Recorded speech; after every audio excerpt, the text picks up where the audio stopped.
我猛地睁开眼，看见熟悉的天花板，南湖花苑别墅区6号别墅，我的卧室。我立马抓起床头柜上的手机。3333年4月15日早上6点58分，末世来临的1个月之前，我重生了。上一世持续5个月的暴雨，洪水淹没一切，断水断电。我拼了命想守住我的4只猫，可它们还是被人打晕。我之后活活剥了皮，只剩一地碎骨，而我被扔在雪地里冻死了。我攥紧手机，指节发白。这一世，我不会再让任何人抢走我的东西。我掀开被子下床，起得太猛，眼前一黑，手滑在衣柜金属拉手上，指腹被割开一道口子，鲜血涌出来，流到手腕上的玉镯上，玉镯瞬间爆发出耀眼的红光。再睁开眼，我已经不在卧室里了，映入眼前是另一个世界。这是我母亲留下的遗物，里面竟然藏着一个空间，竹篓里有个白玉池子，泉眼正冒着泡。我已经太久没痛快地喝过水了，捧起泉水大口喝下。忽然我的身体越来越热，痛意从骨头缝里钻出来，我撑不住倒在地上，昏死过去。再醒来时，一股刺鼻的酸臭味差点把我熏吐。我浑身上下糊满了黑色的黏腻污垢，顿时我胃里一阵倒腾，立马走出空间，冲进浴室，洗了1个多小时才把自己搓干净。站在镜子前，我愣住了，而我身体好似用不完的力气。我瞬间意识到，这是能洗精伐髓的灵泉，有了它，在末世不就百病不侵了？我立马从空间取出一滴灵泉水，用100倍的水稀释，分进它们的罐头里。4只猫吃完就冲进猫砂盆。几分钟后，满屋子酸臭味。我看着它们没事，我拿上车钥匙就往外走。上一世我一无所有，在末世里撑了将近1年，这一世我有整整1个月的时间去准备。我没选择开跑车，而是选了定制的 C 型房车，直接开去改装厂。玻璃全换成最高级别的防弹玻璃，保温做到最好，电瓶换最大最好的，车顶铺满太阳能板，车身加固加厚，轮胎换成极地胎，加装柴油暖风，全车无死角监控，玻璃、轮胎、电瓶、配件，每样给我备20套备用，半个月能弄好。没问题。我交了定金后，我直奔郊区最大的批发市场。宠物店老板看着我列的单子，嘴巴张成了 O 型。猫粮2500袋，猫罐头、猫条、冻干各5000箱，猫砂200吨。他狐疑地看我，你买这么多干啥？我要资助流浪动物救助站。他顿时眉开眼笑。好嘞。我付了定金，让他后天把货送到我租好的仓库。出了宠物店，左手腕上多了一颗红豆大的红痣，而我的玉镯不见了。就在我疑惑之际，手臂上突然冒出一颗红痣，我皱眉，下意识去触摸红痣，忽然一股强大的吸力瞬间将我拉进空间。我瞳孔猛缩，这时候才意识到空间融进我身体里了，这样也好，就不用担心玉镯被抢了。从空间出来后，接着去粮油店，大米白面各1万斤，各种杂粮5000斤，油2000箱，盐5吨调料，方便面、螺蛳粉、自热火锅、压缩饼干、巧克力。士力架每种上千箱。下午又买了种子、果树苗。第2天开始买保暖衣物、羽绒服、羊毛衣、雪地靴、棉被、取暖设备，全是大批量。第3天，我直接把别墅挂中介卖了5000万，全款到账之后，我开始买房子。我要求很简单，地势高的小区，25层以上，最好是顶楼。中介很快找到3套房源，我选了32层那套，70平毛坯。定下房子后，我立马打电话给市里专门给富豪服务的顶级安保公司。我要这房子和银行保险库一样安全，4周墙壁、顶部、底部全部焊金属层，3层防弹玻璃，银行保险库大门，20天能交工。装修公司的人瞪大眼睛，能。然后便是枪支，我没有犹豫，直接飞往 M 国。找到曾经的雇佣兵师傅詹姆，用提前换好的 M 金买了大批物资，煤炭、木柴、枪支弹药、汽油、柴油、太阳能发电机、手雷、地雷、炸药，花了1个亿。又辗转 H 国、2国买了大量肉类、海鲜、成品菜，最后去E国买了最好的防寒设备和煤炭。12天后回国，又花10天跑遍全国买特产、小吃、饭店、成品菜，手里还剩500万，我又买了条船。等回到 X 市，房车和安全屋都已完工，我验收了房车，付了尾款，把车和所有配件收进空间，赶到明城家苑11号楼32层。装修公司的人已经在等我了。南小姐，电子锁密码和指纹我都教你，您验收一下。屋子4周泛着金属光泽，冷冰冰的，但足够坚固。我拿着大铁锤敲了一遍，满意的付了尾款。等他走后，我用检测仪把每个角落都扫了一遍，没有监控，没有窃听。门外我让他们装了全方位监控，连楼梯间都看得一清二楚。我开始布置这个安全屋，次卧和客厅打通，放了壁炉和大锅台，铺上地毯，摆上我的床、衣柜、贵妃榻、猫砂盆、10盆水盆摆好。主卧改成健身房，卫生间暂时能用，等停水后就封死。我把4只猫从空间带出来，它们适应得很快，围着屋子转了一圈就开始舔毛。我给自己做了搬新家的第1顿饭，爆炒牛蛙、葱爆羊肉、鱼香肉丝、干锅花菜、桂花米酒汤圆，4菜1汤，1大碗米饭，吃得干干净净，吃饱喝足。我躺在床上，4只猫全在我身边。窗外是5月的阳光，温暖而明亮，距离末世还剩最后一天。第2天下午我才醒来，窗外阳光依旧明媚，新闻里播着暴雨预警，评论区全是嘲讽，天气预报又在溜人。我没理会，我就算告诉他们也无用，没有人会信末世的。去银行把卡里剩下的钱大部分换成黄金，然后去了趟超市，买了一推车零食。回来时天已经黑了，电梯里人很多，到了32层，只剩下我和另外3个人。一个40多岁的大妈推着4轮小车，里面装满了米面粮油。一对衣着光鲜的年轻男女低声交谈，进了最东边那户，大妈进了最西边那户，我住在中间。推车的大妈看了我一眼，热情得很。你是刚搬来的吧？之前你家装修你都不盯着，心可真大。这天说变就变，预报说有大暴雨，我今天赶紧囤了点菜。你也是去超市了？我犹豫了一阵，只回了2个字：不是。他撇撇嘴，没再说话。回到家，4只猫蹲在门口迎接我，我挨个揉了一遍，它们就闹着要进空间。我带着它们进去，看着它们追着小鸡、小鸭满地跑。我在竹楼顶上装了太阳能板，2个小时后灯亮了，空间里的太阳也能发电，这意味着末世之后我可以用电无忧。那天晚上我一夜没睡，10个大电饭煲同时蒸米饭，炖肉一锅接一锅。红烧肉、酱排骨、清炖羊排、番茄牛腩、黄豆炖猪蹄，不锈钢大桶摆满了地下室，满满的安全感。天亮时，我推开窗户，想透口气，一股冷风灌进来，我打了个寒战。5月的天，温度骤降了10度不止。我穿上厚外套、秋裤、防风裤、防水短靴，推门出去。隔壁大妈刚好也出门，穿着浅紫色羽绒服，围着围巾，比我还厚实。她看见我又想搭话，我没给她机会，大步走进电梯，出了单元门，冷风扑面。我裹紧衣服，天空阴沉沉的，像扣了个盖子。我打开电视，新闻里播报着紧急预警，超强降雨将于今日来袭，请市民做好防范准备。而我的手机群消息炸了锅，积水怎么已经漫上台阶了？物业呢？排水怎么做的？楼长是刘春华，就是住西边那个大妈。她几乎秒回道：全市都在积水，物业也没办法。低楼层的要是被淹了，就和高层商量借助一下，咱们都是一栋楼的，互帮互助嘛。我嘴角弯起一个冰冷的弧度，借助请神容易送神难，群里瞬间安静了，没一个人接茬。我退出群聊，看了眼微博，热搜全是暴雨。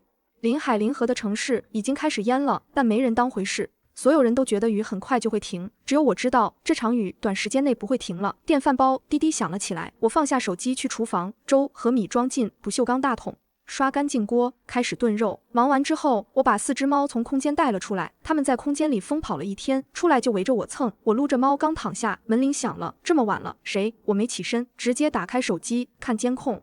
刘春华站在我家门口，身后还跟着一对抱着孩子的年轻夫妻，后面的男人身边放着2个28寸行李箱，背上还驮着半人高的登山包，手里拎着2个行李包，这阵仗来意再明显不过。我没去开门，刘春华就一直按门铃，这是打算赖上我了。我穿上鞋走到门口，打开门上方的小窗，外面还有一层厚实的合金网，孔洞细密，婴儿手指都伸不进来。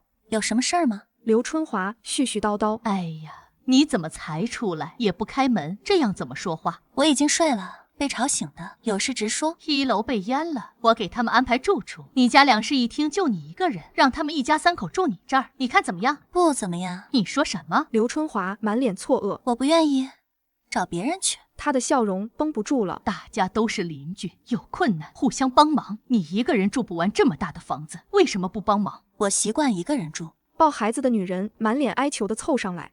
我家宝宝很乖，不会吵到你。天这么冷，孩子受不了，拜托了。男人也跟上来说，我们可以付钱，按酒店价格给。刘春华立刻帮腔，人家给钱你也不吃亏，孩子这么小，你忍心他没地方住？我挑了挑眉，又不是我的孩子，我为什么不忍心？你这人怎么说不听？顺手的事帮个忙怎么了？你就没个需要别人帮忙的时候？我确定没有。刘春华气得直瞪眼，却拿我没办法。就在这时，3204的门开了，王美娟从里面走出来，就是之前和我在电梯口碰见那个大妈。刘姐，大晚上怎么在这儿站着？刘春华叹了口气，1楼不能住人了，我想着让小南把空屋子给1楼小郑一家住，人家愿意按酒店价格给钱，可小南不同意，正发愁呢。王美娟眼珠子一转，眼睛瞬间亮了。就这事儿，那住我家呗。真的？那还能有假？我家空着一间屋子，给他们住刚好。刘春华看向那对小夫妻，2人对视一眼，女人笑着说，能有个地方住当然求之不得，就按1天300块，怎么样？王美娟嘴角压不住的上扬，嘴上还在说客气话，都是邻居，多了少了的无所谓。远亲不如静玲嘛。还是美娟你拎得清，不像有些小年轻不懂人情世故，事儿做得这么绝，以后遇到事儿看谁帮他。我面无表情地关了小窗，上锁，转身回屋。刘春华在彰显楼长的权力，王美娟图那300块房费，小夫妻俩带着这么多行李，是聪明人，更擅长道德绑架。只是王美娟高高兴兴把他们请进去，之后想请出来可就难了。我重新躺回床上，4只猫跟着跳上来，全在我身边，听着他们的呼噜声，我闭上眼睛，沉沉睡去。一觉睡醒，外面暴雨依旧，墙上温度计显示10度，只1天便降了好几度。我穿上毛绒睡衣，没急着洗漱，先走到窗边，打开百叶窗，拿起望远镜往外看，暴雨比昨晚更大了。小区内外一片汪洋，房屋全成了孤岛，临街商铺已经被淹没，积水直奔2楼。明城家苑地势稍高，但1楼也淹了大半。2楼的人现在估计正着急搬家，看着架势，雨一时半会儿停不了。我吃早饭时翻了翻业主群，果然都在讨论这事儿。刘春华又在长篇大论，最后商量出的结果是，这栋楼还有几套空房子，钥匙刘春华手里都有，先打开，让低楼层的人住进去，空房一共9套能用。结果3楼、4楼的人也闹着要搬，聪明人都看出来了，这雨停不了。2楼、3楼、4楼加起来11户，9套房根本不够分。最后刘春华拍板，3口及以下的合住1间，3口以上的分2间，客厅、厨房、厕所共用。大家还觉得困难是暂时的，都答应了下来。我看了会儿热闹，连开门看一眼的兴趣都没有。这些人现在还能好商好量，是因为还抱有希望。再过几天，希望破灭，这种和气场面就看不到了。到了下午，积水已经淹没整个2楼，直奔3楼。群里3楼、4楼的人都在庆幸搬得快。我正要从空间拿饭菜出来吃，门铃响了。我皱皱眉，一边打开手机监控，一边往门口走。本以为又是刘春华或者王美娟，没想到站在外面的是3201那对年轻夫妻。我们在电梯里见过一次，连点头之交都算不上。我打开大门上的小窗口，有事儿吗？男人彬彬有礼的开口。您好，我们是3201的，我叫许平，这是我老婆刘娜娜。什么事儿？许平笑了笑，我们平时不怎么在家做饭，家里没什么吃的了，外面积水太深出不去。前几天看你买了不少东西，能不能卖给我们一些？刘娜娜也凑上来，笑得灿烂。小姐姐，你一个人也吃不完，卖给我们一些呗，都是邻居互相帮助，大不了多付你钱，你看怎么样？我冷哼一声，又开始道德绑架，只要我没有道德，谁也别想绑架我。我是大胃王，我淡淡开口，那些东西还不够我自己吃的，不卖。刘娜娜一脸怀疑，你这么瘦，怎么可能是大胃王？越瘦的大胃王吃的越多，我还有事，你们找别人买吧。说完，我直接关上小窗口，往客厅走，在桌边坐下。我打开监控，走廊里的一切尽收眼底。我透过监控，把走廊里的一切看得清清楚楚。刘娜娜满脸不悦，声音刻薄：什么大胃王？我看他就是不想卖给我们，找借口呢。许平沉着脸，压低了声音：你说这些有什么用？家里一点吃的都没了，你打算被饿死？你冲我吼什么？谁让你平时不知道买点吃的放家里？我倒是想买米面粮油。你会做饭吗？方便面你又说不健康，现在怪起我来了。眼见刘娜娜要发飙，许平态度软了下来。我不是这个意思，娜娜，我不是想吵架，现在这情况谁也没预料到，我也是不想你再挨饿。刘娜娜板着脸，那你说怎么办？他又不愿意卖。许平看向3204的方向，他不愿意，有人愿意。你是说王美娟？对。许平笑了笑，王姐一天去好几趟超市，家里吃的肯定不少。可是他这个人，多给点钱就行，咱们又不差钱。刘娜娜得意地抬了抬下巴，能用钱解决的问题，那都不叫问题。两人转身去了3204。王美娟开门后，许平说明了来意。王美娟故作为难：我家那点吃的，也不知道还能撑几天，我愁得觉都睡不着了。许平笑容不变：谁不知道王姐你最喜欢买东西？姐，我们是真的没吃的了，你就卖给我们一些吧。你说个数，我们肯定不还价。王美娟想了会儿，我记得之前买过1箱子方便面，一直没吃，要不给你们？刘娜娜有些嫌弃：泡面有啥好吃的？王美娟笑容顿时没了，抬手就要关门，许平赶紧拉住：王姐，就泡面吧，1箱是吧？我给您100块，您看怎么样？100啊！王美娟拖长了音调。许平秒懂，300块，王姐看怎么样？王美娟这次没犹豫，满脸笑容的答应下来，收了300块现金，递出1箱方便面。刘娜娜低声抱怨：去超市买最多30块，她要300，真是想钱想疯了。许平扭头看了一眼3204的门，没事儿，能买到就行，这雨还不知道什么时候停呢。两人转身回了3201，我放下手机。3户邻居没一个省油的灯，倒是3203的住户一直没见过，也没动静，不知道是什么人。不过无所谓，谁对我不利，解决掉就是了。天黑透了，店还没来，群里都在抱怨，手机都快没电了。物业和楼长迟迟不给解决办法。刘春华又开始长篇大论，稍安勿躁，困难总会过去。昨天这话还有点用，今天已经没人买账了。在群里说不清楚，还浪费电。我要去22楼找楼长，你们谁一起去？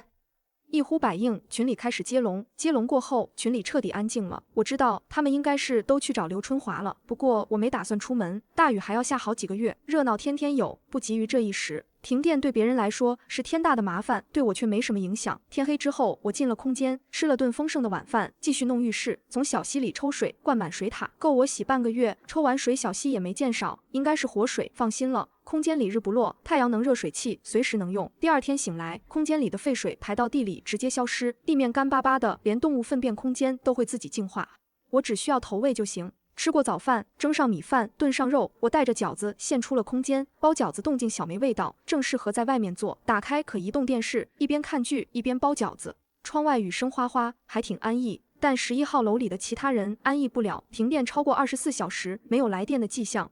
水流也渐渐变小，随时会停水。没了水电天然气，住在这高楼上出不去的人和等死没区别。积水已经漫上6楼，5楼、6楼的人没找到住处，只能住楼道，还不敢待在低层，干脆搬到22楼，就住在刘春华家外面。我从监控里看着，刘春华不让他们进屋，他们一天敲800遍门，不是借厕所就是借厨房。他死要面子不能不借，家里大门基本没关过。3201和3204那几个人都闲不住，每天走楼梯下楼，待好几个小时才回来，带回来一堆消息在群里发。我听着也不觉得他们多讨厌了，至少不用出门就知道楼里情况。又过了2天，积水淹到8楼，天然气和自来水都停了。停水好办，外面下着暴雨，把容器伸出窗外就有水，但没了天然气，众人彻底慌了，连口热饭都吃不上。有人想烧家具，可实木家具少之又少，复合板烧起来烟熏火燎还不耐烧，一不小心就是火灾。狼狈的又熬了2天，暴雨第7天，积水淹了12楼，4楼到12楼的住户全挤在楼道里。从22楼往上，现在22到31楼的楼道都住满了人。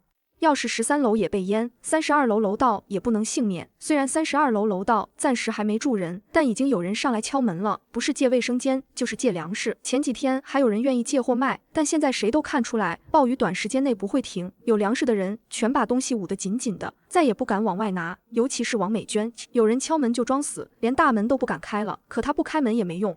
11号楼的所有人都知道刘春华爱往家里囤特价食品。这天临近中午，刘春华在屋里待不住了，开了门，带着一群人浩浩荡荡上了32楼，站在3204门口，把门拍得砰砰作响。我在隔壁包包子，听到动静，果断暂停电视，打开手机监控。刘春华拍了半天，门纹丝不动，干脆扬声喊话：“美娟，你把门打开，大家过来没别的意思，就是想从你这儿买点吃的，该给的钱不会少，邻里邻居的互帮互助嘛。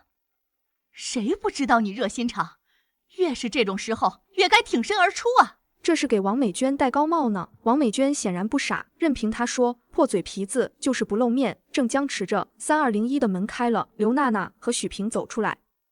刘娜娜凑到刘春华跟前：“刘姐，我们这一层喜欢囤货的，可不只有王姐呢。”刘春华顿时来了兴趣：“你是说谁家？”刘娜娜朝我这边看了一眼：“3203刚搬来的小姑娘，下雨前1天拎了几大袋子东西回来。这么多天了，没见她出过门，应该不缺吃喝。”人群中有人嘀咕：“从没出过门，该不会是出什么意外了吧？”“对呀，一个小姑娘，该不会已经……”刘春华立刻接过话：“我身为楼长，要保障楼里住户的安全。既然这么多天没见人，说不定真出了意外。咱们先敲门看看，要是没人开，就一起把门打开进去看看。邻里邻居的，总不能出了事都不知道。”一群人纷纷附和，什么关心安全，就是想破门而入，浑水摸鱼。我嘴角勾起冰冷的弧度，不去找你们麻烦，偏偏要撞上来。我把没包完的包子全收进空间，擦了桌子，朝门口走去。外面已经在踹门了。我走到门口，打开小窗口，冷着脸看着外面。你们在做什么？正在踹门的男人被吓了一跳，站稳后皱眉道：“感情你没事啊？没事怎么不开门？让我们踹半天，累都要累死了。”我都要气笑了，跑来踹我的门，还理直气壮质问我。刘春华走上前，温声开口：“小南啊，你没事可真是太好了，我们刚刚都担心坏了。”看着刘春华那故作关心的模样，我嗤笑一声：“是吗？”刘春华面上浮现愠怒，语气生硬起来：“小南，你这是什么意思？你是不相信我说的话？”我没回答，只淡淡道：“那现在看见我好好的，你应该也放心了，可以走了。”话音刚落，刘春华脸颊涨红，呼吸都急促起来。刚刚踹门的男人又凑上来，流里流气地说：“走什么走？你赶紧把门打开，我们有事儿跟你说。”刘春华也调整好表情：“对，小南，你开门。什么事？也不是什么大事，就是大家都没什么吃的了，听说你买了不少，想找你买点，钱不会少你的。”我淡淡说了2个字：“不卖。”刘春华笑容彻底维持不住了：“小南，你这样可不行啊，做人可不能这么自私。”我挑眉：“不想卖给你们就是自私。”男人又叫嚣起来：“当然是自私，你自己有吃有喝，看着我们忍饥挨饿，你太自私了。像你这样的人根本不配住这栋楼。”他唾沫横飞，刘春华等人纷纷附和，集体讨伐我。刘娜娜也凑上来，幸灾乐祸道：“做人不能太自私，不然犯了众怒，惹怒了一栋楼的人，可就待不下去了。外面雨这么大，积水这么深，被赶出去能去哪儿啊？”男人冷哼一声：“那也是他自找的，乖乖把东西卖给我们不就行了？”刘春华皱了皱眉，故作无奈地看向我：“小南啊，你看，不是我不帮你，实在是得罪了大家伙，你一个人也不好过。要不你还是把食物卖给大家一些吧，我们又不是不给钱。”男人恶狠狠地看着我：“我再给你一次机会，你要是再唧唧歪歪不同意，就别怪我们不客气了。到时候别说是钱，这房子你都别想再住下去。”我的视线在众人脸上扫过，轻声问：“你们这样就不怕我报警吗？”男人哈哈大笑：“报警？这都停电多久了？你的手机还有电，电话都打不了，你怎么报警？就算真报了，你觉得警察会来吗？外面狂风暴雨，积水那么深，谁会因为这点小事来一趟？”我没说话，一脸深思。男人以为我怕了，得意地挑了挑下巴：“现在知道害怕了，要是怕了就赶紧开门，兴许我们还能给你留点吃的，允许你继续住里面。”我这才又看向他，一脸明悟：“我觉得你说的很对。”男人愣了一下，紧接着高兴起来：“觉得对，还不赶紧开门？”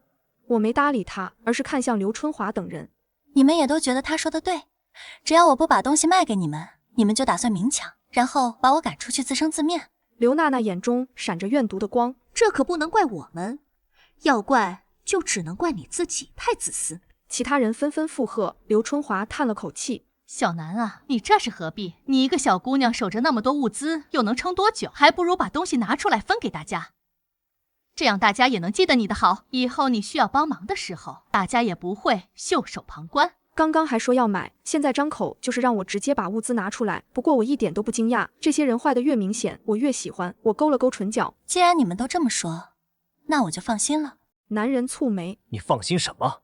我警告你赶紧开门，别故弄玄虚。”谁不知道这房子里就住了你一个人，虚张声势也没用。其他人纷纷催促起来：“开门，快点开门，我们要吃的！”我看也别和他废话了，直接破门。就是他一个人能拿我们这么多人怎么样？不过就是要他一点吃的而已，弄得像要他命一样。真是小家子气。等雨停了，水退了，我买10倍的东西还他。我买20倍，到时候要看着他全部吃完。听着这些恶毒的话，我心中没有任何波澜。我缓缓关上小窗，下一刻手中就多了一把锋利的匕首。我握紧匕首，直接打开了大门。外面男人正要抬脚踹门，见门突然打开，又是一个趔趄。不过这次他没发飙，反倒笑得格外畅快，侧过身对刘春华等人道：“我还没踹门呢，他就把门打开了，这是害怕了。”哈哈哈。男人得意地冲我挑下巴：“既然开门了，那就赶紧把吃的都拿出来吧。”我没动。男人皱眉：“你不去，那我就自己进去找了。”他说着，抬脚朝我走来，伸手就要把我推到一边。就在他的手即将碰到我的瞬间，我抬起手，手中锋利的匕首狠狠划过他的手。男人惨叫一声，鲜血四溅，4根手指齐刷刷掉在了地上。手指掉在地上的声音不大，但四周寂静的可怕，那声响震聋发聩。走廊里站着20多个人，此刻全都不敢发出丝毫声音，连呼吸都放轻了。有人下意识往后退了几步，满脸惊恐地看着我。断手的男人另一只手在空中不住颤抖，像得了帕金森一样，断掌处鲜血不断滴落。我将匕首在掌心转了一圈，玩味地看向所有人。谁还想进我家？没人吭声，我扬了扬眉。你们就这点胆子？这点胆子怎么敢来抢我的东西？我往前走了一步，断指的男人连连后退，脚下不稳摔倒在地。他脸色苍白，满脸冷汗，再没了之前的嚣张。我只瞥了他一眼，就看向刘春华。刘姐，你刚刚不是一直想让我出来，说有事儿要跟我说吗？现在我出来了，你怎么不说了？刘春华嘴角抽搐，看我的眼神像在看魔鬼。小南，你怎么能动手伤人呢？他找回思绪，声音大了些。咱们都是邻居，就算有意见好好说就是了。你怎么能砍断他的手指？这可是蓄意伤人，你是会被判刑的。我笑得无所畏惧。那你去报警啊！刘春华脸色顿时难看起来。之前你们敢威胁我，踹我的门，不就是仗着现在报不了警吗？我转了转手里的匕首。你说是我砍的，就是我砍的。我看向其他人。你们说他的手指是我砍的吗？匕首上还沾着血，闪着森寒的光。胆子小的连忙摇头。不是，我没看见。有人带头，就有人附和。刘春华的脸黑如锅底，咬了咬牙。咱们这么多人，还怕他一个人？你们想清楚了，现在不反抗，接下来他就会踩在咱们所有人头上。这话极具煽动性，一个壮汉直接出声。刘姐说的对，咱们一起上，夺了他的匕首，总不能让他一个丫头片子踩在咱们头上吧？说的对，他越是不让咱们进去，说明屋里食物越多。不动手，早晚也是饿死，还不如搏一搏。我眼中闪起兴奋的光。灵泉改造过身体后，我还从没和人交过手，今天正好试试。一群人同时朝我冲过来，我瞬间被包围，可这些人连我的衣角都碰不到。匕首在我手中穿梭，每挥动一次，就在一个人身上留下一道极深的伤口，每次抬腿就能踹飞一个人。在我准备解决刘春华的时候，3203的屋子里突然传来脚步声。那脚步声巨大，一步一步踩在地上，发出沉闷的巨响。别说其他人了，连我都一脸懵逼。我家里就只有我一个人，这脚步声是谁？正当我疑惑时，一个庞大的身影从门内挤了出来。他的身形实在是太大了，没有完全打开的子母门对他来说太过窄小。刘娜娜和刘春华挡在门口，他不悦地抬起前爪，一爪子将两人拍飞了出去。两人被甩到墙上，又重重摔落，瞬间脸色苍白，口吐鲜血。这一幕吓傻了在场的所有人，之前还在苦苦支撑的几个人纷纷朝着楼梯口跑去，尖叫哭喊：有老虎，快跑啊！救命啊！有老虎！众人尖叫着逃跑，我却站在原地一动不动。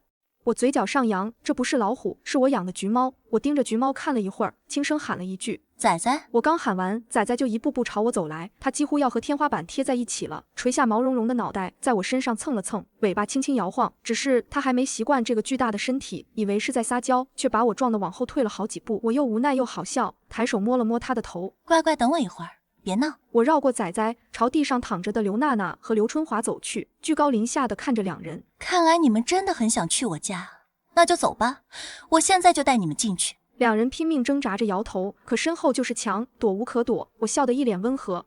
怕什么？刚刚那么想进去，现在我请你们进去却不愿意，是不给我面子吗？不是。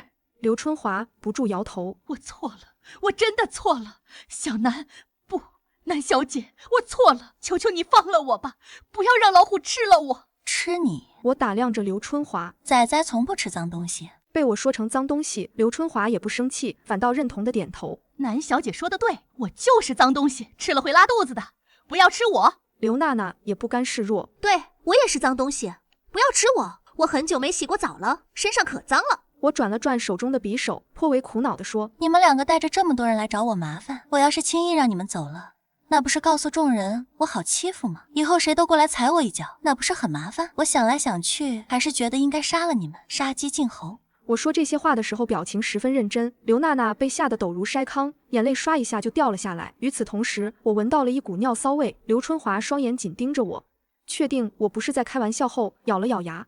南小姐，你打断我们一条胳膊，我们就是您杀鸡儆猴的鸡。以后要是有人来找您的麻烦，看到我们的样子也会掂量一下的。您觉得怎么样？我故作深思，这样行吗？行。刘春华赶忙保证，要是还有人不开眼，想来找您的麻烦，我绝对挡在您的房门前面。我这才笑了。你说的这话我可记住了，要是再有这样的事情，我不收拾那些人，先一刀杀了你。刘春华大喜过望，多谢南小姐。我勾了勾唇角，现在道谢太早了，动手吧。刘春华愣了一下，没打算赖账，刘娜却惊恐的大叫：不要打到我的胳膊！我冷冷地看着他，不断胳膊，那你是想死在这儿了？刘娜娜还没来得及开口，刘春华已经从地上爬了起来，照着她的脸狠狠抽了一巴掌。你最好清醒一点，想死别拉上我！我拿着匕首站在一旁，亲眼看着他们把彼此的胳膊踩断。刘春华膀大腰圆，下脚够狠，只用了2脚就把刘娜娜的胳膊踩断了。但刘娜娜身材消瘦，没什么力气，在刘春华的胳膊上踹了好几脚都没成功。最后2人走到楼梯间入口处，把刘春华的胳膊横在门框上，刘娜娜一脚踹过去，才听到咔吧一声，刘春华的左胳膊小臂已经呈反方向90度了。我冲着刘娜娜竖起一个大拇指，干得不错。说罢，我转过身往家走，站在门口让仔仔先进去，等他进门后我才往里走。快要进入家门时，我偏过头朝3204门上的猫眼看了一眼，王美娟正趴在猫眼上往外看，在我看过去的那一瞬，她猛地往后退了几步。我笑着回到家，关上门，外面的一切都被我抛到了脑后。客厅里，仔仔蹲坐在那里，头顶和天花板之间几乎没多少空隙了。橘猫的花色和东北虎相似，再加上它没开口，才被人认成了老虎。我走到仔仔面前，仰头看着他。仔仔，你有哪里不舒服吗？仔仔歪了歪头，弯下身子趴在地上，用头蹭了蹭我。我伸手抱住仔仔的头，揉搓了好一会儿。大猫撸起来就是更舒服。我把它全身上下检查了一遍，一边检查一边问他的感受。仔仔进化了，目前看来没什么副作用。前世的这个时候，4只猫还都在昏睡，这一世这么早就进化成功，应该是因为灵泉水，仔仔能完成进化，身体素质提升，也能更好的适应末世。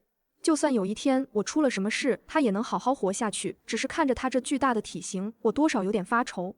这套房子套内70平，要是其他3只猫醒了也变得这么大，怕是不够住了。我试探着问仔仔，你还能变回以前的样子吗？仔仔眯了眯眼，身子开始缩小，不一会儿就变回了进化之前的身形，仰头冲我喵喵叫。我笑着把它抱在怀里，大猫撸着爽，但小一些的才能抱在怀里啊。我抱着仔仔来到床边，另外3只猫还睡得香甜。趁着现在没事干，我打开了监控，看到了隔壁3201，刘娜娜的胳膊断了，只能用布条随便绑一绑。她恨得咬牙切齿，恨不得冲进来把我碎尸万段。可想想我的厉害，还有那头一爪子就把她拍飞的老虎，恐惧又涌了上来。没办法找我报仇，刘娜娜转头就盯上了许平。许平，你个窝囊废，看我被南慈欺负，你竟然连个屁都不放。许平脸色也不好看。我能有什么办法？他那么厉害，又拿着刀，那么多人一起上都打不过他一个，我真要上去和送死有什么区别？要是我也受伤了，现在还能照顾你吗？刘娜娜更生气了。要是你冲在前面，我还会受伤吗？许平的脸黑了下来。是你自己要去招惹南慈的，现在断了一条胳膊，跟我有什么关系？你说什么？刘娜娜目眦欲裂。你竟然这么说！出门之前是谁说咱们的方便面不多了？说南慈有吃的，最好能从他手里弄一些的。这话是我说的，可我也没说让你去，你自己冒出了头，被他记恨上了，现在反过来怪我了，真是不可理喻。我睡觉去了。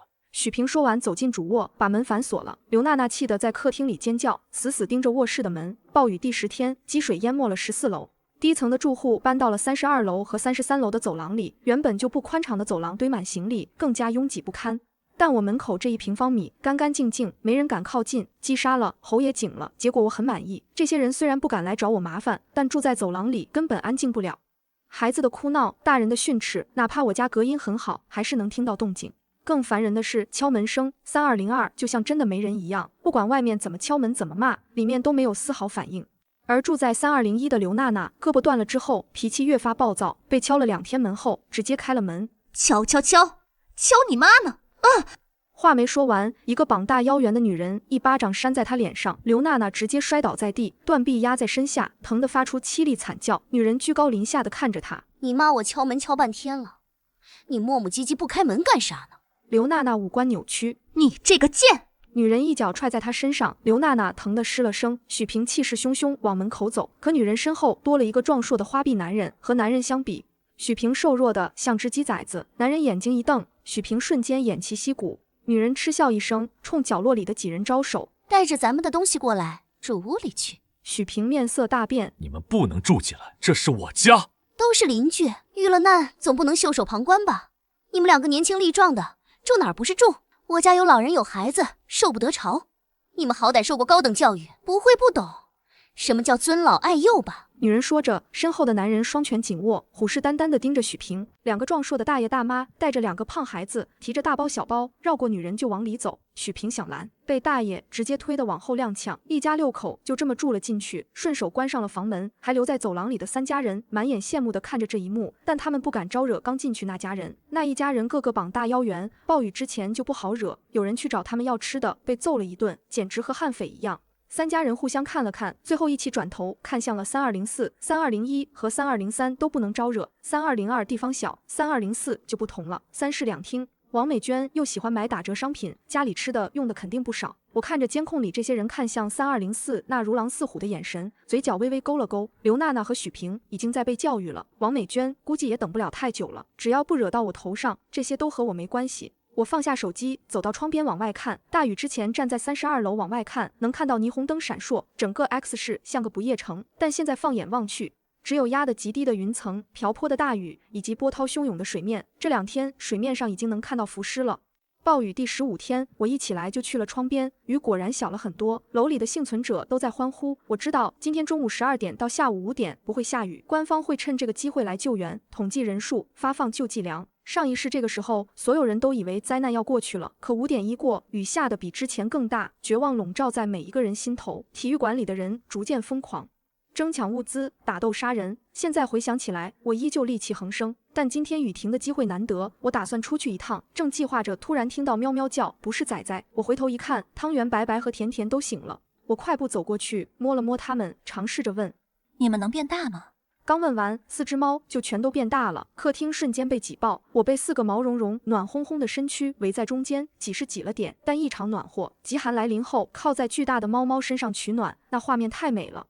知道你们都很厉害，赶紧变回去吧。4只猫缩小回正常大小，冲我喵喵叫。我看了眼空空的食盆，起身给它们添猫粮，又拿了大碗排开，放满猫饭。自从仔仔醒了，饭量翻了好多倍。我原本准备了100年的猫粮，现在根本不够看。这几天我都在做猫饭，用空间里的各种肉类加工，囤在不锈钢大桶里。吃饱喝足后，3只刚醒的猫恨不得长在我身上，我乐在其中。转眼到了中午，雨停了。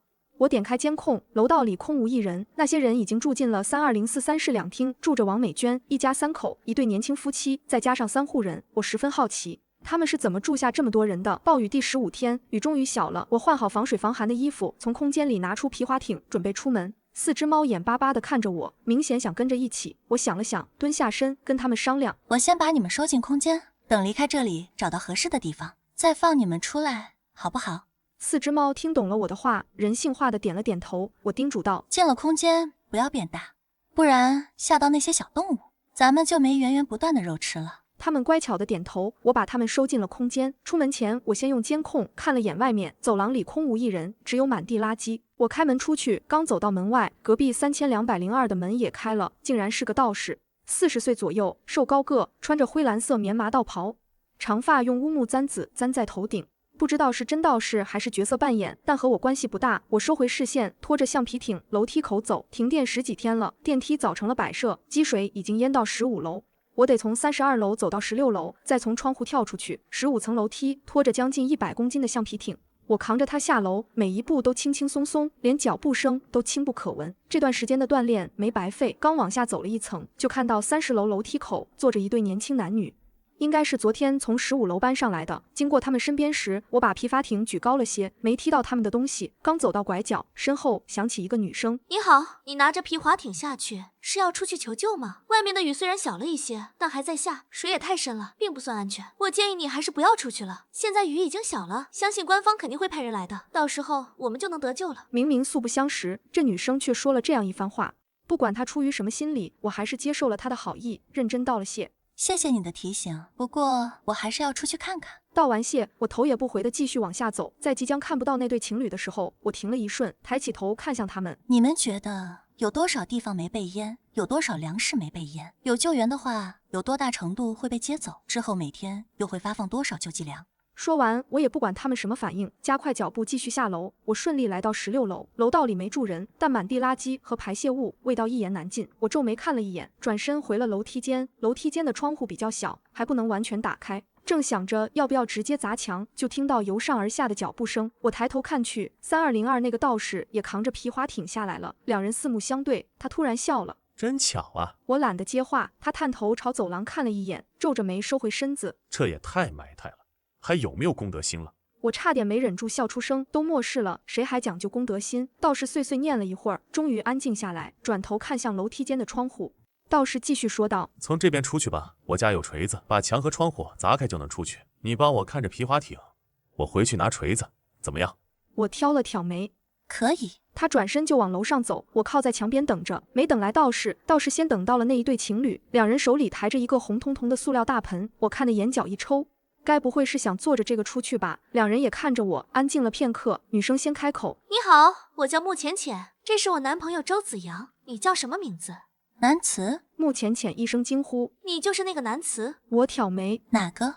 他语塞，我嘴角勾了勾：“我是住在32楼的南慈。”穆浅浅捂住嘴巴，眼睛瞪得老大：“果然是你！”我以为他是被我的凶名吓到了，正想着，就听他惊呼道：“我可崇拜你了，这下总算见到真人了。”就还挺离谱的，我以为会吓哭小女生，结果秒变追星现场。穆浅浅已经欢快地跑了过来，眼睛亮晶晶地盯着我。刘春华那个人，仗着自己在物业工作，对谁都是颐指气使的，明明要占别人便宜，却非要做出为别人好的模样，实在是太讨厌了。自从上次被你教训之后，就再也不敢作妖了。南慈，你真的是太厉害了。他越说越兴奋。其实我也很想教训他，可我没那个本事。知道你把他狠狠教训一顿的时候，就很想去找你的。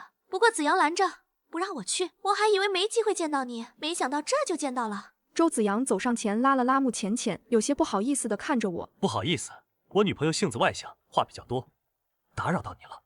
没事。楼梯那边响起了脚步声，道士走下来，手里拎着一把通体乌黑的铁锤，分量十足。他把锤子往地上一放，地面都抖了抖。你们往楼梯那边去，别不小心砸到你们了。我直接走上楼梯，周子阳也拉着穆浅浅跟了上来。道士双手握住手柄，将铁锤高高举起，狠狠砸在墙上，整栋楼都跟着晃了晃。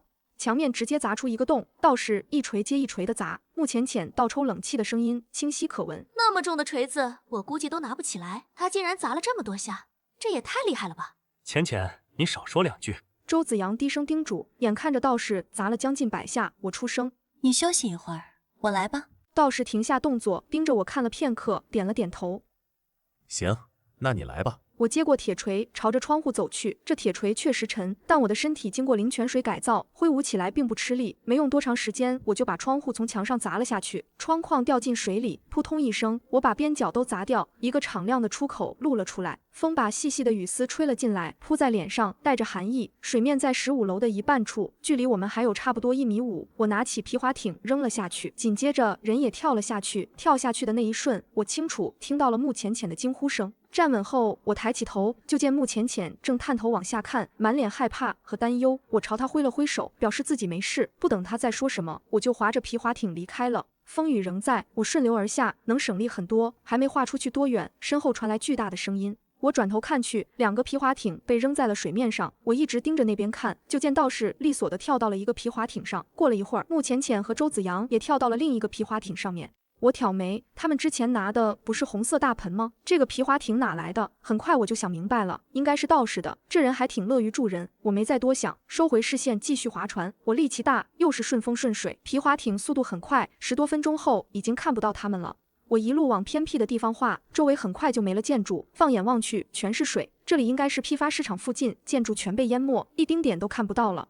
确定没人能看到我后，我直接取出一艘冲锋舟，利落地翻了上去，顺手把皮划艇收回空间。冲锋舟烧油，马力足，速度快，还有遮阳棚。我把4只猫从空间里带出来，它们一脸兴奋，跳上座椅往外看。你们小心点，千万别掉下去。我刚说完，4只猫像下饺子似的，一只接一只跳进了水里。我的心猛地一紧，正要跳下去救，就见它们从水里冒出了头。不知道什么时候已经变大了身体，在水里游得欢快。我看着看着，缓缓露出笑容。算了，自己养的猫不宠着还能怎么办？但更让我惊讶的是，它们以前不会游泳，应该是进化之后得到的能力。我盯着它们看了一会儿，见它们玩得如鱼得水，也放下心来，拿出潜水设备穿上，直接跳进水里。潜水是我考过证书的爱好，这种深度不算什么。4只猫见我往下潜，也凑了过来，它们速度比我还快，没有丝毫不适，应该是进化衍生出的能力。我很容易就潜了下去，视线也不受阻。看清楚后，我惊讶地发现，我现在所处的位置刚好是宠物用品区。我立即朝一个门店游去，这里我常来，非常熟悉。大雨是下午开始下的，当晚闭店后第2天就被淹了，所有门店都门窗紧闭。我拿出爆破玻璃的工具，在玻璃一角用力按压，玻璃无声碎裂。有水的阻力在，玻璃即便碎裂了也不会崩得四处都是，只是慢慢沉底。我等所有碎玻璃都沉下去，正要往里游，转头一看，仔仔已经带头往窗户里游去，其他几只猫也跟着，最后面的甜甜甚至还冲我挥了挥爪子，让我快点。我无声地笑了笑，加快速度游了进去。里面早就积满了水，货架还稳稳当当立着。我把猫粮、猫罐头这些密封的东西连同货架一起收进空间，堆在小溪两侧的空地上。正要往仓库去，仔仔叼着一个塑料圆筒游了过来，里面装的是逗猫玩具。我看着他那十分想要的样子，收进空间，摸了摸他的头。我帮你收起来，等回去拿给你。仔仔眯了眯眼，高兴地游走了。其他几只猫也学着他的样子，叼来自己喜欢的东西，我统统收下。我把整个宠物用品2条街都收了，累得够呛。浮上水面，爬到冲锋舟上，摘掉氧气面罩，大口喘气。已经下午1点了，我在下面待了3个小时，4只猫也玩够了，一个个跟着上了船，恢复成正常大小，甩着身上的水。我拿干毛巾把它们依次擦干。刚擦完，就听到发动机的轰鸣声，几艘冲锋舟正飞速朝这边来。我不确定来的是什么人，迅速把4只猫收进空间，警惕地看着越来越近的船。3艘冲锋舟到了近前，每艘3个人，全是男人，穿皮衣、皮裤，戴墨镜，表情肆意张狂。哟，竟然有一艘冲锋舟在这儿了！成哥，你看，有人比我们来的还早，就1个人，还是个小妞。这冲锋舟比咱们的还大，还有棚子。这要是咱们的该多好！成哥，你说是不是？几个人大声说着话，被称作成哥的男人一直没开口。我神色平静地看着他们。成哥和我对视片刻，突然爽朗地笑起来：“你们几个狗东西，咱们自己有冲锋舟，还眼气别人的干啥？怎么？看她是个漂亮小姑娘，就想抛弃我去跟她？”其他几人听到成哥这话，也都跟着笑了起来。成哥这说的是哪儿的话？我们是那种人吗？成哥笑得更欢快了。你们就算想当那种人，人家也不一定能看得上你们。行了，都别说废话了，别忘了咱们是来干什么的。成哥说着，冲我扬声道：“美女，看你装备挺齐全的，要不要和我们合作？还能多捞一些物资出来。”不用。被我拒绝，成哥脸上的笑容也没变。行。美女能一个人来这儿，还有这么齐全的装备，比我们哥几个厉害，也的确不用跟我们合作。兄弟们，咱们走。3艘冲锋舟直接冲了出去，在距离我1000多米的地方慢了下来。我只看了一眼就调转方向离开了。他们不动手，不是怕我，也不是心善，只是以为灾难很快就会过去，秩序很快就会恢复。等大雨继续下，且不再停歇，道德才会沦丧，人性才会泯灭。我找了个没建筑的地方，换回衣服，把冲锋舟收起来，拿出皮划艇。已经快2点了。肚子饿得咕咕叫，我拿出一份红烧肉盖浇饭，1大盒饺子，又开了一瓶大窑，30多个饺子加1大份盖饭，全吃光了。吃饱后，我拿出3大袋子零食泡面，用大号塑料袋装好，出来一趟，一点东西不带回去，才惹人怀疑。至于别人羡慕嫉妒，那不在我的考虑范围内。我划着皮划艇往回走，不到3点就到了明城家院附近。时间还早，我调转方向，朝一栋60多层的大厦划去。围着大厦绕了半圈，看到一个落地窗被人暴力砸碎，露出黑黝黝的入口。这手法怎么那么像那个道士？正想着，一个熟悉的声音传来：“南慈，真的是你！来来来，快进来啊！”是穆浅浅。我犹豫了一下，还是滑了过去。入口只比水面高30-40公分，我一抬腿就进去了。穆浅浅蹲下拉住皮划艇，我站稳后也转身把他拉了进来。穆浅浅满眼崇拜地看着我：“南慈，你真的是太厉害了。”我笑了笑，看见旁边还有2个皮划艇，问道：“你们都在这儿？”穆浅浅用力点头：“对啊，对啊，我们和道长都在。这玻璃还是道长砸破的呢。”南慈心中早就有了猜测，现在也只是得到了证实。穆浅浅还在说话：“这栋大厦好像没什么人，道长和子阳都上楼去了。我刚打算把橡皮艇往里面藏一藏也上去，然后就看到你了。”人家笑脸相迎，我也没再冷着脸。那赶紧把橡皮艇往里面放一放。上去看看吧，我看天色又阴沉了下来，风也比之前大了，说不定还会下雨，还是早点回去比较好。还会下雨吗？穆浅浅满眼担忧地看向外面，我没再多说，这种事情要自己调整心态。我力气大，不一会儿就把3个橡皮艇都拉进了里面，从外面基本看不见。南慈，对不起啊，刚刚我走神了，麻烦你了。我无所谓地点点头。我先上楼去了。我也去。我没拦他，但在楼梯上一路狂奔，往上爬了30层后停了下来，时间不允许了。我从楼梯间走出去，墙上写着某某律所，律所里都是书和文件，这些东西我不需要，但茶水间应该挺大。我走了进去，门锁着，我从消防箱里拿出消防锤，几下就把玻璃门敲碎了。茶水间里，咖啡机、直饮机、微波炉一应俱全，我全都收进空间。茶叶、花茶、速溶咖啡、咖啡豆，一个不落。清洁间里成提的卫生纸、洗洁精、洗手液、消毒液，柜子里塞得满满当当，我也全收了。独立办公室里，我找到了几箱矿泉水、气泡水，还有几瓶红酒。收完这一层，我往下走，下一层是健身器材公司，别的可以不要，但哑铃杠铃可以当武器。以我现在的力气，随便扔个哑铃就能把人撞飞。收了所有哑铃杠铃后，我在仓库里又有了意外收获。几箱瑜伽服，还有几10箱能量棒、蛋白粉、增肌粉，这可都是好东西。继续往下，我进了 IT 公司，茶水间和清洁间收获满满，零食、泡面、可乐、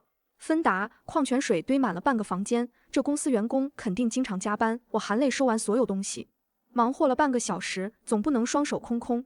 我从楼上找了2个大帆布包，塞满泡面、零食、矿泉水和可乐，一手拎一个，继续下楼。我一路小跑来到下面一层，当看清楚是直播公司的时候，眼睛都开始放光了。直播带货的公司里会有很多样品，涵盖衣食住行各个方面。我把帆布包往地上一放，抡起大锤砸开玻璃门。直播房里货架上摆满了各种物品，琳琅满目，比超市种类还齐全。我毫不客气地把所有东西连带着货架一起收进空间地下室。更让我惊喜的是，这里竟然还有猫砂、猫粮和猫罐头。收完一整层，我满足地舒了一口气，这一趟没白来。看了一眼腕表，4点整，大雨5点就会继续下，得赶紧回去。我拎着2个帆布包往下跑，又顺手扫荡了一层互联网公司，收获一堆零食、泡面和快乐水，一口气跑到16楼。刚出楼梯口，就听到穆浅浅惊喜的声音：“南慈，你下来了，我们正打算上去找你呢。”道士和周子阳也站在他身边。找我干嘛？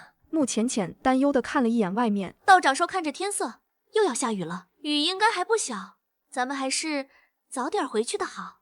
我心中一动，不动声色地看了老道士一眼，还真有点本事。那刚好，我也准备回去，这就走吧。穆浅浅看着我手里的2个帆布包，南慈，你找到的东西好像不是很多，我们找到了很多，正发愁没法带回去呢，干脆放你皮划艇上一些吧，你带回去也能多吃一段时间。我看向周子阳和老道士，周子阳灿然一笑，我和浅浅的意思一样。老道士也没意见，放在这里也是浪费。我也弯了弯嘴角，那就放我皮划艇上吧，我留一半当运送费，剩下的还给你们。穆浅浅有些不好意思，被我直接打断，这些回去再说，现在赶紧回去最重要。我们把皮划艇推下水，装满了能带的东西，还有一部分米面油，实在装不下。我认识路，一马当先滑在最前面，拼了命的滑。紧赶慢赶半个多小时，总算看到了明城家院。此时距离5点只剩10多分钟，风越来越大，空气中满是潮湿的味道。我加快速度，几分钟就到了11号楼边。之前砸出来的入口处人满为患，刘春华和刘娜娜都在前面站着。才几天没见，2人就瘦脱了相，脸色蜡黄，和难民似的。可看向我的眼神却带着得意和疯狂。刘娜娜下巴高抬，南慈，我还以为你害怕跑路了，没想到你竟然还敢回来。我有些想笑，我为什么不敢回来？刘娜娜恶狠狠地瞪着我。今天已经有救援的人来过了，还送来了救援物资。你做的事，我们全都跟他们说了，他们说明天就来找你。你别以为你拳脚功夫厉害点，就能无法无天了。我没觉得自己能无法无天，但是对付你们，足够了。刘娜娜脸都气红了，眼珠子一转，看你这皮划艇上带了不少的东西，你给我们分一分，我们就让你上来，不然你就另外找地方去住吧。南慈盯着嚣张猖狂的刘娜娜，淡淡问了一个问题：这是你一个人的想法，还是你们所有人的打算？刘娜娜眼中闪过一抹惊慌，但转瞬即逝。这当然是我们大家的想法。南慈，像你这样无法无天、暴力血腥的人，就不应该生活在我们这栋楼。我们现在给你一个机会，把你带回来的食物分给大家，再好好给我们道歉认错，让没地方住的人住到你房子里去，大家还能原谅你。大家说是不是？刘娜娜独臂一挥，但衣服脏污，胳膊断了一个，一点气势都没有。我看着这样的刘娜娜，直接笑了出来。刘娜娜顿时泄了气。你笑什么？我缓缓摇头。我知道你说这些很认真的。刘娜娜松了一口气。你明白就好，赶紧把东西交出来吧。你为什么会觉得我会把东西给你呢？凭你长得丑，想得美。刘娜娜面色涨红，用完好那只手指着我，指尖颤抖。我的视线在她的指尖转了一圈，似笑非笑。你这么用手指着我，是这只手也不想要了。说话间，我拿着船桨就朝刘娜娜的手打去。船桨很重，我用了最大的力气。刘娜娜眼神惊恐，口中发出尖叫，人却傻了一样，一动不动。船桨狠狠地拍在了她的手上，刘娜娜身子往前栽倒。就在她即将一头栽进水里的时候，有人拽了她一把。他踉跄几步，一屁股跌坐在地上，满眼恐惧。拉住他的是个高瘦男人，他看了看我，又看了看后面不远处的另外2个皮筏艇。这些东西你们是从哪儿找到的？外面现在是什么样？你现在看到的是什么样，外面就是什么样。东西是在一栋大厦里找到的。男人眼神闪了闪。那外面有救援的船队吗？你有打听到什么别的消息吗？没有。距离5点没几分钟了，我不想再废话，视线在众人脸上一一扫过。现在还有谁想拦着？不让我上去，没人敢吭声，都让开，退到楼梯上去。没人动，我不在意，将手中船桨在皮筏艇上一点，身子像离弦的箭一样弹射升空，下一秒就落在了平台上。落地时，双脚和地面碰触，没发出什么声音。一群人惊骇地往后退，我侧身站着，背部紧贴墙壁，斜对着楼梯口，能将他们的一举一动都看在眼里。你们快点过来，赶紧把东西搬上来！我对着穆浅浅3人喊道。他们很快滑到边上，我把船桨伸出去，让穆浅浅双手拉着。周子阳在后面一推，我稍稍一用力，就把穆浅浅拉了上来。穆浅浅一脸不可思议：哇，南慈，你是怎么做到的？还有刚刚你跳上来那一下，真的是太厉害了。没什么厉害的，只是核心力量比较强。周子阳和老道士都没上来，把皮筏艇上的东西往上递。穆浅浅双手去接，我单手接，身子一直侧着，警惕着楼梯上那些人。有几个人蠢蠢欲动，我冷眼横过去，他们瞬间就被定在了原地。老道士刚把皮筏艇上的最后一件东西递给我，瓢泼大雨就倾盆而下。老道士和周子阳还在皮筏艇上，瞬间被浇成落汤鸡。2人反应过来，急忙往平台上爬，把皮筏艇也拉了上来。我依旧站着。看了2眼雨幕就收回视线，但楼梯上那些人脸色全变了。过了好一会儿，才有人不确定的开口：我怎么觉得这雨下的比之前还要大？他还会停吗？还会有救援的人来送食物吗？没人回答他。早知道这样，刚刚就该跟着那些住楼道里的人一起走。要是官方的人不再来，只凭那点救济粮够干什么？不，我还没活够！有人大喊一声，朝我们这边冲过来，伸手就要抢物资。我没有任何犹豫，一脚把他踹了出去。被踹出去后，他清醒了一些，仰头看我：你不给我物资也行，把你的皮筏艇借给我，我要去找官方的人。你想死自己去，不要浪费我的皮筏艇。这时又有人从人群中挤出来，扑通一声跪在我面前：南小姐，求求你给我一些吃的吧，我可以不吃，可我还有小孙女啊，她真的不能再饿着了。是个头发花白的老太太，模样凄惨，可眼底却闪着算计的光。我只淡淡看了一眼，不给。老太太震惊又不可置信：为什么你有这么多？我家小囡囡又吃不了多少，她才5岁，你怎么能见死不救呢？我饶有兴致地看着她。这就开始道德绑架了，那要让你失望了。我没有道德，你绑架不了我。你的小囡囡又不是我生的，也不是我的责任，我怎么就见死不救了？说罢，我不再看他，冲老道士3人道：把东西收拾一下，弄上楼吧。老道士看向那群人：还有一个皮划艇，留给你们。等雨小了，你们可以自己出去找食物。被淹的地方不少，但也有一些建筑露在水面上。与其只想着冲别人身手，不如自食其力。说完对我说：咱们直接抬着上去吧。我没意见，但这么多人站在一旁，我不放心。你们现在就上去，各回各家。这个皮划艇就给你们留在这儿，谁要是想趁我们抬皮划艇的时候下黑手，我就剁了他的手。听明白了吗？虽然有人不忿，却也不敢呛声，一步步朝楼上走去。等脚步声远了，我们4个人2两一组，抬着皮划艇往上走，一路畅通无阻的来到32楼。我把自己的东西收拾出来，又把穆浅浅3人给我的运送费也拿了。我的，我拿走了。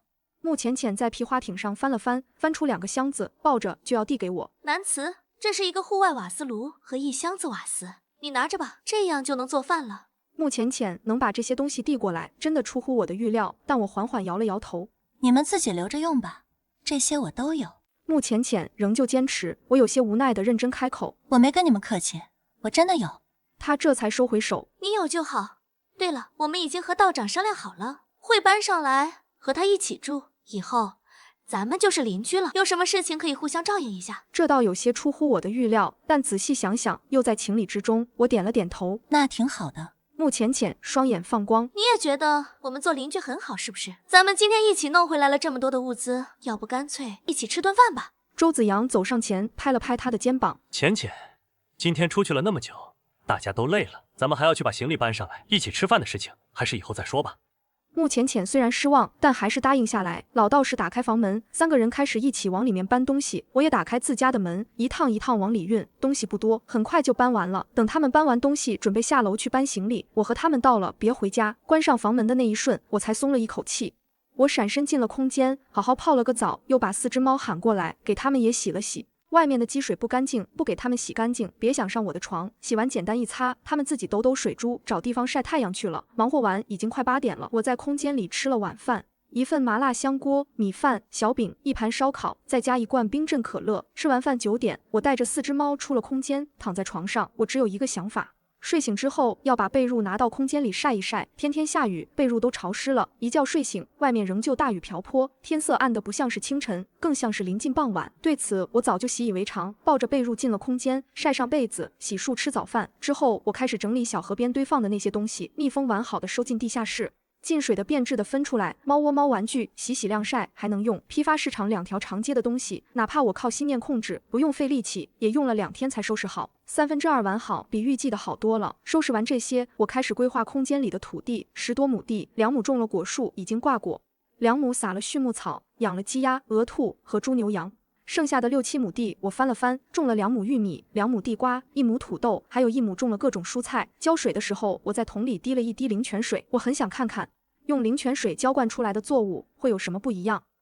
楼里很安静，没人闹事，也没人来32楼，但我知道这种情况持续不了几天，官方送的救济粮有限，省着吃也撑不了1周。事实和我预料的一模一样，没2天，3202的房门就被敲响了。我打开手机监控，走廊里站满了人，和上次来的都是壮年不同。这次全是老弱妇孺，之前对我下跪的老太太也在，牵着一个5岁左右的小姑娘。道长，我知道你是好心的，不会像有些人一样见死不救，求求你救救我们吧。老太太一开口就内涵我，我倒也没生气，调整了个舒服的坐姿继续看。见没动静，老太太扯了扯手中的小姑娘，楠楠，快求求里面的道长，还有里面的哥哥姐姐，他们都是好人，肯定不会忍心看囡囡挨饿的。其他人也纷纷催促身边的孩子哭闹求情，一群孩子一起哭闹，吵得我直皱眉。还好我家隔音好，哭了好几分钟。3202的房门依旧紧闭，我很满意。他们3个有善心也有脑子，今天要是敢开门，这些老弱妇孺就会像吸血虫一样缠上他们。眼见没了希望，这些人不再哭泣，反倒破口大骂起来。老太太骂得最大声，就会装模作样，留给我们一个皮筏艇有什么用？这么大的雨，我们又出不去，明明有那么多的吃的，却要看着我们这些老的小的挨饿，你是怎么吃得下去的？吃吧吃吧，吃了就烂心烂肺，不得好死。我挑了挑眉，骂得这么大声，中气十足的，可一点也不像挨饿的样子啊。3202客厅里，穆浅浅听着外面越来越难听的辱骂，气得脸都红了。这些人也太过分了，道长，你留给他们一个皮筏艇，他们不知道感恩也就算了，现在竟然还来这么骂人，早知道会这样，就不该把皮筏艇留给他们。周子阳在一旁轻轻拍他的后背，给他顺气，脸色也不好看。倒是斜躺在沙发上的老道士，一脸惬意，悠然自得。默契默契，他们想骂就让他们骂去，一个个的还是吃得太饱了，不然哪有力气在这里叫骂？再饿2天就不会再来了。话是这么说，可穆浅浅有些犹豫，他们一直在外面，见叫骂没用，会不会破门？不等老道士回答，穆浅浅就冲到门口，趴在门上查看，压低了声音问：“道长，这门够结实吗？”结实。老道士声音懒洋洋的，非常结实。穆浅浅趴在猫眼上往外看，才看了2秒，就吓得往后退了几步。周子阳连忙走过来：“浅浅，怎么了？”有人正趴在猫眼上往里看，眼珠子老大，吓我一跳。周子阳皱起眉头，找了张膏药贴在猫眼上。穆浅浅重新走到沙发边坐下，有些担忧的看向窗外：“道长，你说这雨还要下多久？”老道士躺着动都没动。天要下雨，娘要嫁人，随他去吧。穆浅浅羡慕又感慨地看着他：“道长，你为什么能这么淡定？你就不担心吗？”老道士终于舍得转动脑袋看向他：“担心啥？担心雨就能不下了？外面都成一片汪洋了，也不知道能活到哪一天，还担心那么多干啥？吃好喝好睡好，能活多久算多久吧。”穆浅浅张了张嘴，什么都没能说出来。过了好一会儿，才低低说了一句：“也不知道南慈在家做什么。要是他能过来，咱们4个还能一起打麻将。”我可不想和他打麻将，时间紧迫，我要为下一次的出行准备。3天之后，雨势突然变小了，积水已经淹没了17楼。眼见着外面的雨从瓢泼大雨变成了蒙蒙细雨，我换好衣服鞋子，背上防水的登山包，扛着皮划艇就出了门。刚出去就接连听到房门打开的声音，最先出来的是3202的穆浅浅3人，都打扮得很利索。穆浅浅满脸惊喜：“南慈，你也要出去吗？这次咱们还一起吧。”我还没吭声，3201和3204的门也彻底打开，呼啦啦走出来了不少人。我叫李闯。李闯说着看向我几人，我颔首：“南慈。”李闯哈哈一笑，笑声震耳。我知道你是南慈，这栋楼里估计没有不知道你叫什么名字的人。穆浅浅也自我介绍了一下，几人准备出发。王美娟急了，小跑几步拦住李闯：“李老板，你有那么多船，自己肯定也开不完，分给我们1艘好不好？”李闯上下打量他：“我是城堡码头做生意的，可不是做慈善的。你能给我什么？我凭什么给你一条船？”王美娟惊慌失措，突然双眸一亮：“金子，我有金子，我拿金子给你换。”李闯没直接拒绝：“那你先准备好吧，等我回来，要是价格合适，我就带你去开船。”王美娟瞪圆了眼睛：“还要等下次啊？不然呢？”李闯不耐烦地反问：“我自己都还要去蹭别人的皮筏艇，怎么带上你？”王美娟哑口无言。我们从18楼砸开墙出去，我把皮筏艇抛到水面上，轻轻一跳就稳稳站住。李闯深吸几口气，小心翼翼地跳下来。皮筏艇摇晃了好一会儿才稳当。“我来划船吧。”李闯说：“不用自己划船。”我当然不会拒绝。李闯力气大，划得又快又稳，用了差不多2个小时，我们到了东郊，这里全是仓库，早就被淹得什么都看不见了。穆浅浅环视一周：“这里都被淹了，船也沉底了，咱们又没有机器，怎么打捞出来？”李闯哈哈大笑：“我既然敢领你们来，当然有办法。我这10艘船可不是市面上一般的船，那是可以当潜艇用的。我准备开发湖底观光项目用的，没想到项目没开发成，现在倒是能用到了。”我有些惊叹地看向李闯，这大概就是运气好的人吧。李闯爽朗一笑：“行了，咱们这就下去吧。你们都会游泳吧？”“会，但是我下不去那么深的地方。”穆浅浅有些不好意思：“我和他们一起下去，你们2个在这看着皮划艇。”老道士说：“道长，要不我去吧。”周子阳犹豫：“我去。”老道士说着，扑通一声跳进水里。我也没有不废话，在李闯跳下去之后，也跟着跳了下去。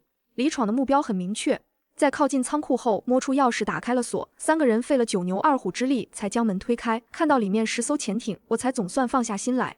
李闯没有反悔，甚至找出钥匙先帮我打开了潜艇，指了启动键和怎么操作排水。等他离开，我关闭舱门，一键启动加排水，操控潜艇上浮。刚升到水面，我脸上的笑容就消失了。穆浅浅和周子阳正被几艘木船围在中间，船上各站着2、3个男人，用船桨捣弄他们的皮划艇。皮筏艇摇摇晃晃，随时要翻。周子阳扶着穆浅浅，眼神阴鸃。穆浅浅脸色苍白，满脸惊慌。我冷笑一声，直接开着潜艇撞了过去，角度选得很好，完美避开穆浅浅和周子阳，狠狠撞上2艘船。船上几个人没站稳，直接掉进水里。我迅速调转方向，朝另外2条船撞去。船上的人拼命划桨想逃，10几秒就被我追上，见逃不掉。几个男人扑通跪在船舱里求饶。这时，老道士和李闯的潜艇也浮出水面，他们直接打开了舱顶，我也打开了舱顶。“我们错了，饶了我们吧，我们真的再也不敢了。”李闯看到这一幕，脸上的笑容少了不少。“这是怎么了？”穆浅浅连忙解释：“我和子阳就在这里等着，他们突然划船过来，先要抢我们的物资，见什么都没有，就用船桨戳我们的皮筏艇。要不是南慈出来的及时，现在掉到水里的就是我们了。”李闯脸上的横肉都抖了抖。“几个不长眼的狗东西，闹事闹到我带来的人身上了。”他直接操控潜艇朝那2艘船撞去，木船被撞得左摇右晃，里面的男人死死抓住船沿，口中不住求饶。老道士悠然自得地看着，几分钟后不耐烦地掏了掏耳朵：“他们不下去，要不干脆把船撞烂吧，吵死了。”李闯刚要答应，几个男人一咕噜翻身爬起，冲着穆浅浅和周子阳跪下去：“求求你们，帮我们说句话，我们真的错了。”“其实我们也没什么坏心思，刚刚就是和你们闹着玩的。”穆浅浅拧着眉头，想了一会儿，却看向了我：“南慈，你觉得该怎么办？”我看了一眼已经平静下来的水面和漂浮在上面的几具尸体，刚刚掉下去那几个都浮起来了。穆浅浅定定地看着我，眼神突然坚定下来，转头看向老道士：“道长，你能过来让我上去吗？”老道士懒洋洋地答应一声。老道来也。穆浅浅和周子阳上了老道士的潜艇，学会操控后，一起朝着那2艘独木船撞了过去。